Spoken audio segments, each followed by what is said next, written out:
Hello ನಮಸ್ತೆ, welcome to flavours and food friends. ಬರ್ರಿ ಇವತ್ತು ಒಂದು ರುಚಿಯಾದ ಹೀರಿಕಾಯಿ ಎಣ್ಗಾಯಿ ಮಾಡೋಣ. ಅದು ಜಸ್ಟ್ ಒಂದು 5 ನಿಮಿಷ ಒಳಗೆ ಭಾಳ ಕ್ವಿಕ್ ಆ್ಯಂಡ್ ಡಿಲಿಷಿಯಸ್ ಆಗಿ ಆಗ್ತೈತಿದೆ.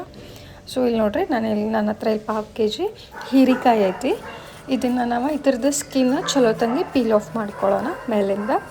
ಇಲ್ಲಿ ನೋಡ್ರಿ, ಈ ರೀತಿ ನಾನು ಇದನ್ನ ಪೂರ್ತಿ ಎರಡೂ ತಕ್ಕೊಳ್ತೀನಿ. ಇದು ಮೇಲಿತ್ತೇನು ನಾವು ಇದನ್ನ ತಕ್ಕೊಳಕತ್ತೇವಲ್ಲ, ಇದ್ರ ಸಿಪ್ಪಿ, ಈ ಸಿಪ್ಪಿಲೇನ ಚಲೋ ತಂಗ ಒಂದು ಚಟ್ನಿನೂ ಆಗ್ತೈತಿ. ಇಲ್ಲಿ ನೋಡ್ರಿ, ನಾನು ಈ ರೀತಿ ತಕ್ಕೊಂಡೇನಿ. ಸೊ ಇವತ್ತು ಚಟ್ನಿ ಏನು ಬೇಡ, ನಾವು ಎಣ್ಗಾಯಿ ಮಾತ್ರ ಮಾಡೋಣ. ಎಣ್ಗಾಯಿ ಮಾಡ್ಕೊಳಕ್ಕೆ ನಾನು ಇದನ್ನ ಕಟ್ ಮಾಡ್ಕೊಳ್ತೀನಿ. ಕಟ್ ಮಾಡ್ಕೊಮಟ್ಟ ನಾನು ಇಲ್ಲಿ ಸ್ವಲ್ಪ ಹಸಿ ಶೇಂಗಾ ಅದಾವಲ್ಲ, ಇದನ್ನ ಹುರಿಯಾಕಿಡ್ತೀನಿ. ಇಲ್ಲಿ ನೋಡ್ರಿ, ಶೇಂಗಾನು ಹುರಿತೈತಿ ಸೈಡ್. ನಾನು ಇದನ್ನ ಕಟ್ ಮಾಡ್ಕೊಳ್ತೀನಿ. ನಾವು ಇದನ್ನ 4 ಸೆಕ್ಷನ್ಸ್ನಾಗ ಮಾಡ್ಕೊಳ್ಳೋಣ ಈ ರೀತಿ. ಸೊ ದಟ್ ನಮ್ದೇನು ಮಸಾಲ ಇರ್ತೈತಲ್ಲ, ಅದು ಸ್ಟಫಿಂಗದ್ದು ಅದು ಹೀರಿಕಾಯಿ ಒಳಗೆ ಚಲೋ ತಂಗಿ ಅಬ್ಸಾರ್ಬ್ ಆಗಲಿ, ಅಂದ್ರೆ ಎಲ್ಲ ಕಡೆನೂ ಅದು ಮಸಾಲ ಹತ್ತಲಿ ಅಂಥೇಳಿ. ಆಮೇಲೆ ಕುಕ್ಕೂ ಚಲೋ ತಂಗಿ ಆಗ್ತೈತಿ, ಫುಲ್ ಸಾಫ್ಟಾಗಿ ಕುಕ್ ಆಗ್ತೈತಿ ಈ ರೀತಿ ನಾವು ಕಟ್ ಮಾಡ್ಕೊಂಡ್ವಿ ಅಂದ್ರೆ. ಸೊ ಈ ರೀತಿ ಕಟ್ ಮಾಡ್ಕೊಂಡು ಇಟ್ಕೊಳ್ಳೋಣ. ಇದು ಇವಾಗ ಶೇಂಗಾನೂ ಹುರಿದೈತಿ. ಈ ಎಣ್ಗಾಯಿಗೆ ನಾವೀಗ ಮಸಾಲ ರೆಡಿ ಮಾಡ್ಕೊಳ್ಳೋಣ. ಇದಕ್ಕೆ ನಾನು ಉಳ್ಳಾಗಡ್ಡಿ ತೊಗೊಂಡೇನಿ. ಒಂದು ದೊಡ್ಡ ಉಳ್ಳಾಗಡ್ಡಿ ತೊಗೊಳ್ರಿ, ನನ್ನ ಹತ್ರ ಸಣ್ಣ ಇದ್ದವು. ಸೊ ಇದನ್ನ ನಾನು 3ರಿಂದ 4 ತೊಗೊಂಡೇನಿ. 2 ಎಸಳು ಬೆಳ್ಳುಳ್ಳಿ, ಸ್ವಲ್ಪ ಕೊತ್ತಂಬರಿ, ಆಮೇಲೆ ಹುರಿದಿರುವಂಥ ಶೇಂಗಾ ಸ್ವಲ್ಪ ಹಾಕ್ಕೊಳಕತ್ತೀನಿ. ಇವಾಗ ಇದಕ್ಕೆ ಮಸಾಲೆಗಳು ಹಾಕ್ಕೊಳ್ಳೋಣ. ಸ್ವಲ್ಪ ಅರಿಶಿನದ ಪುಡಿ, ಆಮೇಲೆ ಸ್ವಲ್ಪ ಉಪ್ಪು, ನಾವು ಪಲ್ಯಗೆ ನಮ್ಗೆ ರುಚಿಗೆ ಎಷ್ಟು ಬೇಕಷ್ಟು ಉಪ್ಪು, ಆಮೇಲೆ ಖಾರ ಪುಡಿ ಆದಮೇಲೆ ಸ್ವಲ್ಪ ಧನಿಯಾ ಪೌಡರ್.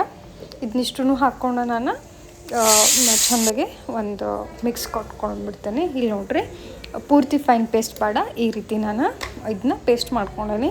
ಇವಾಗ ಇದಕ್ಕೆ ಒಗ್ಗರಣೆ ಇಟ್ಕೊಂಡ್ಬಿಡೋಣ. ಬರ್ರಿ, ಒಂದು ಸಣ್ಣ ಬಾಂಡೆ ಒಳಗೆ ಒಗ್ಗರಣೆ ಇಟ್ಕೊಂಡ್ಬಿಡ್ತೇನೆ. ಸೊ ಇಲ್ಲಿ ನೋಡ್ರಿ, ಎಣ್ಣೆ ಹಾಕ್ಕೊಳಕತ್ತೇನೆ. ಎಣ್ಣೆ ನಂದು ಶಾಂಡ್ಗಿ ಕರ್ದಿದ್ದು ಒಂದು ಸ್ವಲ್ಪ ಎಣ್ಣೆ ಇತ್ತು. ಸೊ ನಾನು ಅದನ್ನ ರೀಯೂಸ್ ಮಾಡಕತ್ತೇನೆ. ಒಗ್ಗರಣೆಗೆ ಎಣ್ಣೆ ಒಳಗೆ ನಾನು ಡೈರೆಕ್ಟ್ ಸ್ವಲ್ಪ ಕರಿಬೇವು ಹಾಕಿದೆ. ಕರಿಬೇವು ಹಾಕ್ಕೊಂಡು ಇದನ್ನ ಹಾಕ್ಕೊಂಡ್ಬಿಟ್ಟೆ, ಹೀರಿಕಾಯಿ ಏನು ನಾವು ಕಟ್ ಮಾಡ್ಕೊಂಡಿದ್ವಲ್ಲ ಅದನ್ನ ಈ ಎಣ್ಣೆ ಒಳಗೆ ಹಾಕ್ಕೊಂಡ್ಬಿಟ್ಟೆ. ಆಮೇಲೆ ನಾವು ಅದು ಮಿಕ್ಸಿ ಒಳಗೆ ಏನು ನಾವು ಪೇಸ್ಟ್ ಮಾಡ್ಕೊಡ್ತಿರ್ತೇವಲ್ಲ ಅದ್ರೊಳಗೂ ಒಂದು ಸ್ವಲ್ಪ ನಾವು ಜೀರಿಗೆ ಕಾಳನ್ನು ಹಾಕ್ಕೊಂಡ್ಬಿಡ್ಬೋದಾ. ಜೀರಿಗೆ ನಾನು ಹತ್ರ ಹಾಕ್ಕೊಂಡೆ, ಅದು ತೋರ್ಸಕ್ಕೆ ಮರೆತೆ. ಸೊ ಇಲ್ಲಿ ನೋಡ್ರಿ, ಒಗ್ಗರಣೆ ಒಳಗೆ ಈ ಕರಿಬೇವು ಎಣ್ಣೆ ಒಳಗೆ ಇದೊಂದು ಸ್ವಲ್ಪ ಹೀರಿಕಾಯಿ ಏನದಲ್ಲ ಇದನ್ನೊಂದು ಸ್ವಲ್ಪ ಚಲೋ ತಂಗೆ ಫ್ರೈ ಮಾಡ್ಕೊಳ್ಳೋಣ. ಅದು ಎಣ್ಗಾಯಿ ಅಂದಮೇಲೆ ಒಂದು ಸ್ವಲ್ಪ ಎಣ್ಣೆ ಒಳಗೆ ಅದೊಂದು ಸ್ವಲ್ಪ ಫ್ರೈ ಆಗಲಿ. ಸೊ ಅದು ಒಂದು ಸ್ವಲ್ಪ ಫ್ರೈ ಆಗಿ ಕಲರ್ ಚೇಂಜ್ ಆಗಕತ್ತಂದ್ರೆ ಅದಕ್ಕೆ ನಾವು ಇದು ರುಬ್ಕೊಂಡಂಥದ್ದು ಮಸಾಲ ಅದಕ್ಕೆ ಆ್ಯಡ್ ಮಾಡ್ಕೊಂಬಿಡೋಣ. ಇಲ್ಲಿ ನೋಡ್ರಿ, ನಾನು ಇದು ರುಬ್ಕೊಂಡಿರೋವಂಥ ಮಸಾಲ ಇದ್ರೊಳಗೆ ಹಾಕಿ ಆ್ಯಡ್ ಮಾಡ್ಕೊಂಬಿಟ್ಟೆ. ಇದನ್ನೀಗ ಚಲೋ ತಂಗೆ ಮಿಕ್ಸ್ ಕೊಡೋಣ. ಸ್ವಲ್ಪ ಹಸಿ ವಾಸನೆ ಹೋಗ್ಲಿ, ಯಾಕಂದ್ರೆ ನಾವು ಹಸಿ ಉಳ್ಳಾಗಡ್ಡಿ ಅದು ಎಲ್ಲ ಹಾಕಿವಲ್ಲ. ಸೊ ಅದು ಎಣ್ಣೆ ಒಳಗನ ಇದನ್ನ ಸ್ವಲ್ಪ ಮಸಾಲ ಹಾಕ್ಕೊಂಡು ಸ್ವಲ್ಪ ಅದನ್ನು ಚಲೋ ತಂಗೆ ಮಿಕ್ಸ್ ಮಾಡ್ಕೊಳ್ಳೋಣ. ಇದೊಂದು ಸ್ವಲ್ಪ ತಳ ಬಿಡಕತ್ತಂದ್ರೆ, ಅಂದ್ರೆ ಹಸಿ ವಾಸನೆ ಹೋಗೈತಂದ್ರೆ ಅವಾಗ ನಾವು ಅದಕ್ಕೊಂದು ಸ್ವಲ್ಪ ನೀರು ಹಾಕ್ಕೊಂಬಿಡೋಣ. ಇಲ್ಲಿ ನೋಡ್ರಿ, ಇದು ಮಸಾಲನೂ ಚಲೋ ತಂಗೆ ಇವಾಗ ಫ್ರೈ ಆಗೈತಿ, ಯಾಕಂದರೆ ತಳ ಬಿಡಾಕತ್ತೈತಿ, ಹಸಿ ಇಲ್ಲ. ಇದು ಇವಾಗ ಹಸಿ ವಾಸನೆ ಹೋಗೈತಿ. ಇದಕ್ಕೆ ನಾನು ಇವಾಗ ಒಂದು ಸ್ವಲ್ಪ ನೀರು ಆ್ಯಡ್ ಮಾಡ್ಕೊಂಬಿಡ್ತೇನೆ. ನೋಡ್ರಿ, ನೀರು ನಮ್ಮ ಪಲ್ಯ ಎಷ್ಟೈತಿ ಅದನ್ನ ನೋಡ್ಕೊಂಡು ಹಾಕ್ಕೊಳ್ಳೋಣ. ನೋಡ್ರಿ, ಸೊ ನಮ್ಗೆ ನೀರು ಇನ್ನೂ ಸ್ವಲ್ಪ ಬೇಕಾಗ್ತೈತಿ, ಯಾಕಂದ್ರೆ ಮಸಾಲನೂ ನಮ್ಗೆ ಆಮೇಲೆ ಗ್ರೇವಿ ಒಳಗೆ ಬೇಕಲ್ಲ. ಸೊ ಇದು ಹೀರಿಕಾಯಿ ಒಂದು ಸ್ವಲ್ಪ ಮುಳುಗು ಅಷ್ಟು ಇನ್ನೂ ಸ್ವಲ್ಪ ನಾವು ನೀರು ಹಾಕ್ಕೊಳ್ಳೋಣ. ಯಾಕಂದರೆ ಹೀರಿಕಾಯಿನೂ ಸಾಫ್ಟ್ ಕುಕ್ ಆದಷ್ಟು ಚಲೋ ಆಗ್ತೈತಿ, ಟೇಸ್ಟ್ ಚಲೋ ಬರ್ತೈತಿ. ಇದನ್ನ ಚಲೋ ಒಂದು ಮಿಕ್ಸ್ ಕೊಟ್ಟು ಇದಕ್ಕೆ ನಾವು ಇನ್ನೊಂದು ಸ್ವಲ್ಪ ನೀರು ಹಾಕ್ಕೊಂಡು ಕುದಿಯಕ್ಕೆ ಬಿಟ್ಬಿಡೋಣ.